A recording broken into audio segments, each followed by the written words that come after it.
सब कुछ मिल गया तुझे आज यीशु मसीह के नाम में। आइए हम सब, आनंद आएगा आज रात आपको यीशु मसीह के नाम में। आपको आनंद आएगा, विश्वास करो। आज कोई खाली हाथ नहीं जाएगा, परमेश्वर का आत्मा बोलेगा और बातचीत करेगा। मैं देख रहा हूँ किसी के किडनियों में करे के प्रॉब्लम है, पथरियां हैं। यहाँ से आज ही ठंडा पानी पीने के बाद नहीं, प्रार्थना सुनने के बाद आज चमत्कार होगा आपके साथ यीशु मसीह के नाम में। जो ऑनलाइन सुन रहे हैं, पवित्र आत्मा आशीष दे रहे। अब इसी समय पवित्र आत्मा जी आज का वचन, आज का कलाम मेरे प्रभु इन लोगों की जिंदगियों में 100 गुना बरकतें लेकर आए यीशु मसीह के नाम में। जो इस समय पवित्र आत्मा ऑनलाइन जुड़े हुए, इनके घर में आशीषें डबल होने पाए यीशु मसीह के नाम में। बोलो आमीन आमीन। आज का टॉपिक है आपका खोया हुआ सम्मान वापिस आएगा।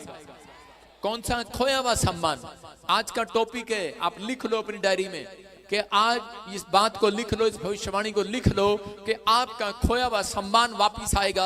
हो सकता है कहता है कि आज आपके जीवन में कोई ऐसी घटना घट गई हो सकता है कह रहे कि सालों साल से आप इस बात से परेशान हो कि किसी ने मेरा आज तक सम्मान नहीं किया। हो सकता है कह रहे कि आपका बच्चा आपको गालियां देता हो, उसने घर से निकाल दिया हो, आपका बच्चा आपका सम्मान ना करता हो, आपका पति आपका सम्मान ना करता हो, आपके घर में आपकी बहू आपका सम्मान ना करती हो, या आपके सास ससुर आपका सम्मान ना करते हो, कोई इज्जत आपको ना देता हो, लोग आपकी गरीबी का मजाक उड़ा रहे हो, लोग बार बार कर आपके चर्च आने का मजाक उड़ा रहे हो, आपकी नाम धराई कर रहे हो। लेकिन परमेश्वर का आज वचन आज आपसे बात कर रहा है। वो कह रहा है कि जितने भी बुराई करने वाले हैं, कहता है आज विश्वास करना, कह रहा है कि जब परमेश्वर चमत्कार करता है तो ऐसा समय आएगा, चक्रव्यूह बदल जाएगा, चक्कर बदल जाएगा, पहिए वापिस घूमेंगे यीशु मसीह के नाम में। कह कि समय चेंज होगा आज रात आपका, आपकी तकलीफों का चेंज होगा समय। याद रखना, मैं कह रहा आपकी बीमारियां, आपकी घटिया, आपकी समस्याएं, जो भी आपने अपनी जिंदगियों में खो दिया है, मैं कह रहा हूं जो लोग आपका सम्मान नहीं कर रहे,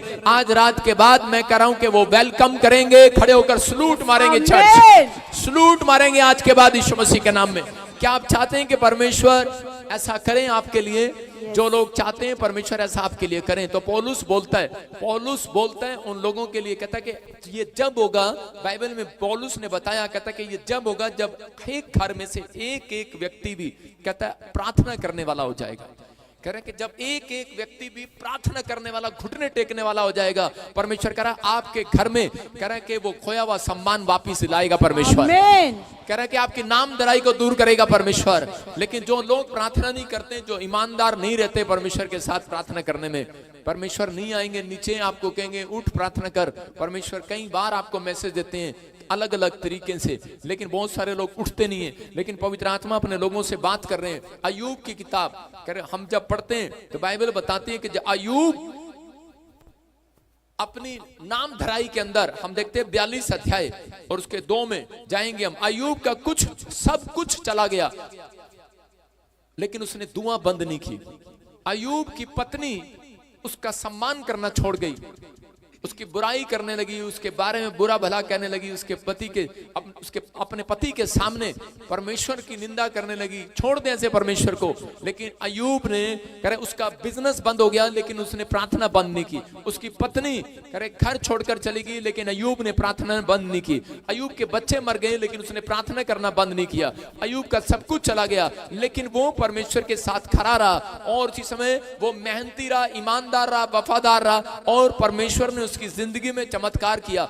जब परमेश्वर ने देखा कि ये बहुत टाइम से कह रहा कि मेरे साथ खरा बना हुआ है, बहुत मेरे साथ ईमानदार बना, वफादार बना हुआ है अपनी परिस्थितियों में। आज बहुत सारे लोग जो है, जब उनके जीवन में कोई परिस्थिति आती है, जब कोई कह रहे कि नाम धराई आती है, जब कोई प्रॉब्लम आती है, तो उसी समय वो लोग परमेश्वर से भागने की कोशिश करते हैं, बैक स्लाइड होने की कोशिश करते हैं। लेकिन यहाँ पर इस व्यक्ति ने कहते हैं कि कहा कि आगे जिस परमेश्वर को मैंने जान लिया, कहता है और कोई परमेश्वर नहीं है, मैं भाग कर कहां जाऊं। हालेलुया। दाऊद की तरह बोलता है, मैं भाग कर कहां जाऊं, पहाड़ में जाऊं वहां भी तू है, कह रहा कि मैं अंधेरे में छिपूं वहां भी तू है, झाड़ी में छिप जाऊं वहां भी तू है, अधोलोक में जाऊं वहां भी तू है परमेश्वर। इसने परमेश्वर की तारीफ करना शुरू किया। परमेश्वर एक दिन इसके पास आते हैं, इसकी परिस्थितियों को देखने के बाद। साल नहीं आए होंगे, 2 साल नहीं आए होंगे, मैं कह रहा हूं कि काफी लंबा समय इसने परमेश्वर के बिना बता दिया, इसने उस आशीष के बिना बता दिया। लेकिन ये तड़पता रहा, रोता रहा, लेकिन ये परमेश्वर का धन्यवाद करता रहा। इस इसके शरीर पर फोड़े हो गए बड़े बड़े, और उसी समय ये छाले लेकर कुर्डी पर बैठकर तीला लेकर उसको फोड़ता रहा, लेकिन धन्यवाद करता रहा परमेश्वर। कहता है ये देख एक और हो गया, ये देख एक और हो गया, ये एक और हो गया, ये एक और हो गया, लेकिन ये बार बार परमेश्वर का धन्यवाद कर रहा था। तभी 42:2 में लिखा, हाँ हम पढ़ेंगे, देखो क्या कह रहा है परमेश्वर। इसके पास आते हैं और क्या बोल रहे हैं इसको और लेकिन इसका जवाब क्या है, हाँ पढ़ेंगे देखो। मैं जानता हूँ हाँ। कि तू सब कुछ कर सकता है। क्या बोल रहा है, कह रहा मैं जानता हूँ परमेश्वर, कह रहा तू सब कुछ कर सकता है। परमेश्वर इसके पास आकर कह रहे हैं, कह रहे कि तू दुखी है, तू बीमार है, तेरी पत्नी चली गई, तेरा बिजनेस खत्म हो गया, तेरा बच्चा मर गया, तेरे शरीर पर फोड़े हो गए, अब तू क्या करेगा। कहता है इसका जवाब क्या था, इसका जवाब विचारों में ये था, परमेश्वर मैं जानता हूं तू सब कुछ कर सकता है। तू एक काम का इलाज नहीं करेगा, तू सारे कामों का इलाज करेगा। तू एक मेरी बात का हल नहीं करेगा, आज सारी बातों का हल करेगा। आज विश्वास करना, जिनको परमेश्वर पर विश्वास है वो आपकी एक प्रॉब्लम दूर नहीं करेगा, आज सारी प्रॉब्लम खत्म करके जाएगा आज रात, क्योंकि पूरा साल खत्म होने वाला चर्च। एक प्रॉब्लम नहीं, कह रहे कि पूरे 8 महीने की, 9 महीने की, 10 महीने की जो अभी आपकी प्रॉब्लम है परमेश्वर खत्म करेंगे आज यीशु मसीह के नाम में। जिसका आमीन ऊंचा है वो प्रॉब्लम आज खत्म करवा के जाएगा।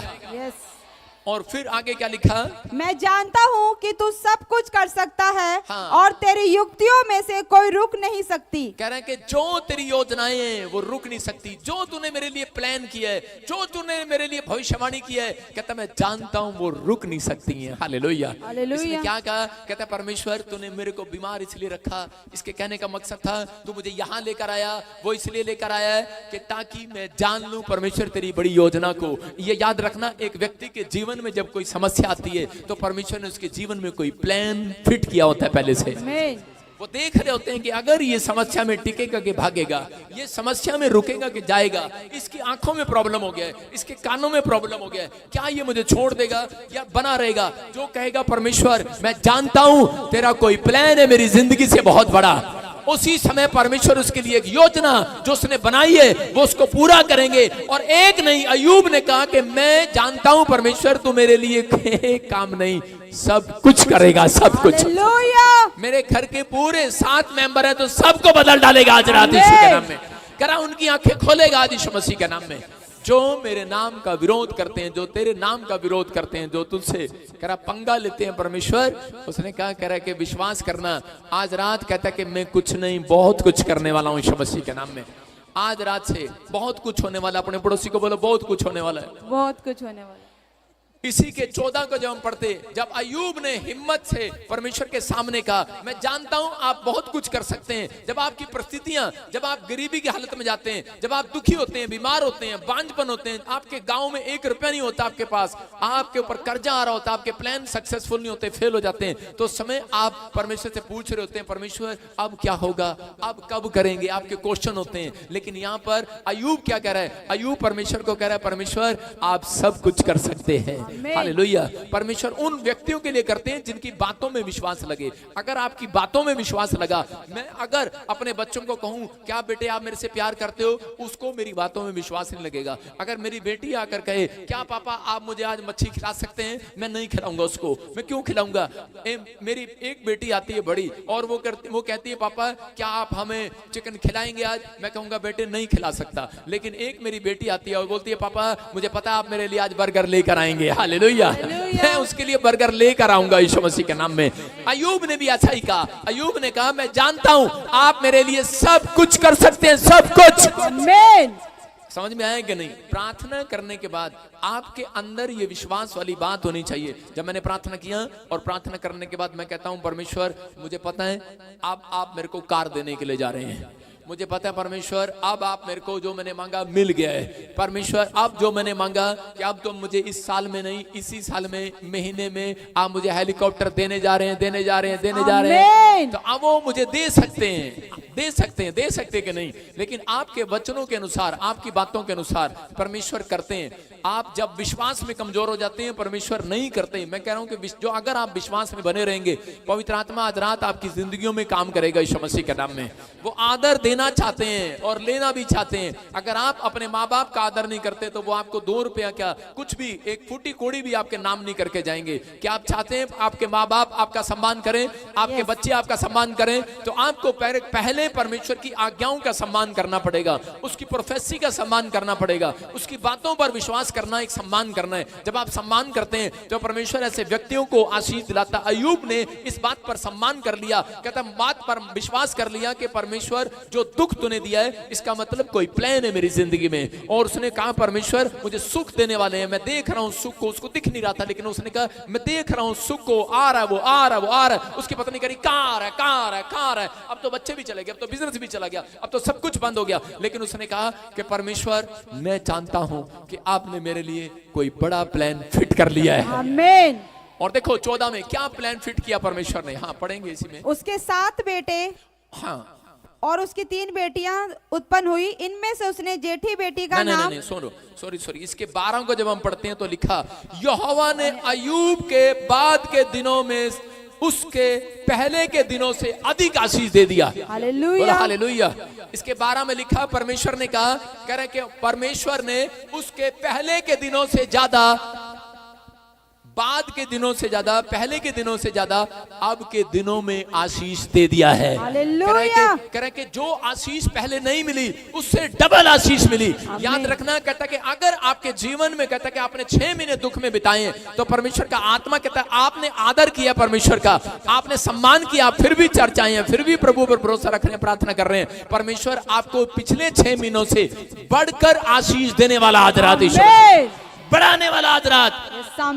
मूसा ने अपनी लाइफ में कह रहा कि 40 बार जब दुख उठाया, जो 40 साल जंगल में दुख उठाया, वो फिर 40 दिन के लिए पहाड़ी पर गया। परमेश्वर ने फिर उसे 40 दिन पहाड़ी पर बुलाया। और उसी समय मूसा ने जब 40 दिन कह रहा कि दुख में बिताए, जब उसके बाद 40 साल उसने कह रहा कि जंगल में बिताए, तो उसने परमेश्वर को कहा, परमेश्वर कहता है हमने अब विश्वास कर लिया है कि अब जितने साल तूने हमें दुख दिया है उतने साल तू हमें आनंद देने वाला है यीशु मसीह के नाम में।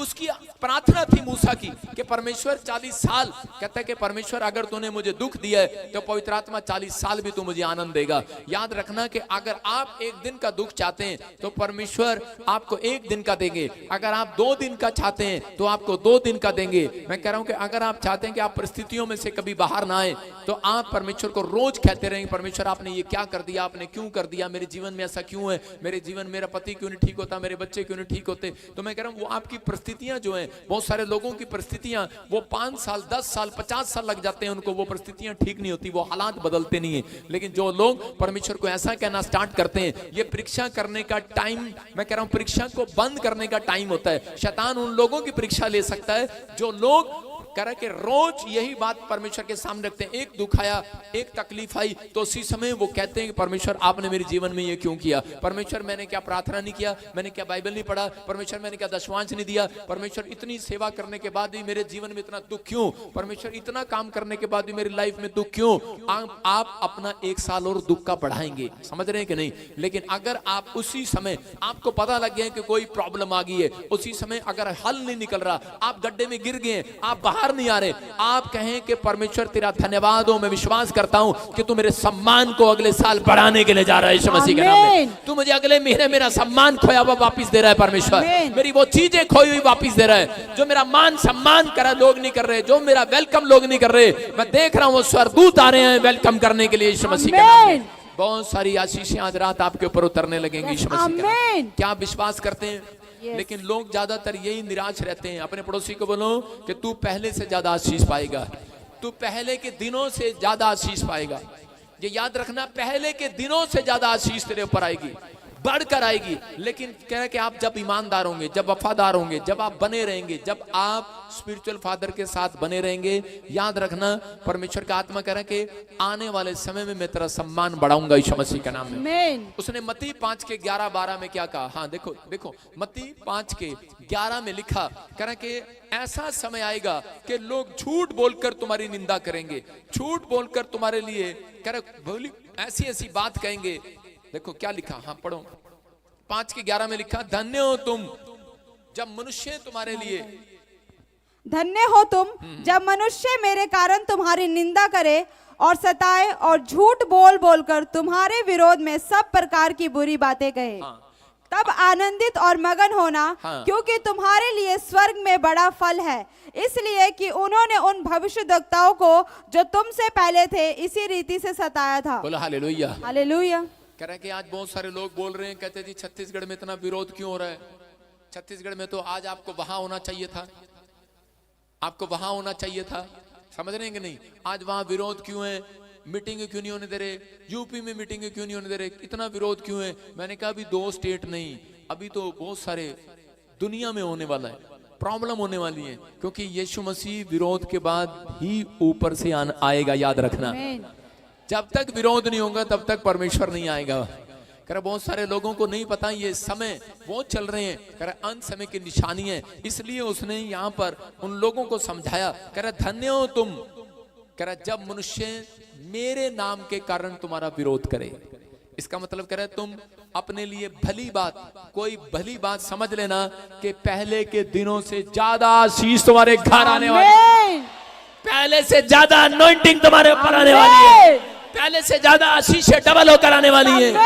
अगर आपके नाम को लेकर कोई झूठ बोलकर आपको सता रहा है, कर आप पर झूठी बातें बट रहा है, कह कि ये हमारे घर में आई थी पर्चा देने, ये आया था हमें सुसमाचार सुनाने, ये हमारे बंदों को चर्च लेकर जा रही है, ये ईसाई बना रही है, ये अब आपके साथ ऐसा कर रही है। परमेश्वर का आत्मा कह रहा है दुखी नहीं होना ऐसे समय में, आनंद की बात समझना, क्योंकि तुम अगले महीने उससे कोई बड़ा प्रतिफल पाओगे यीशु मसीह के नाम में।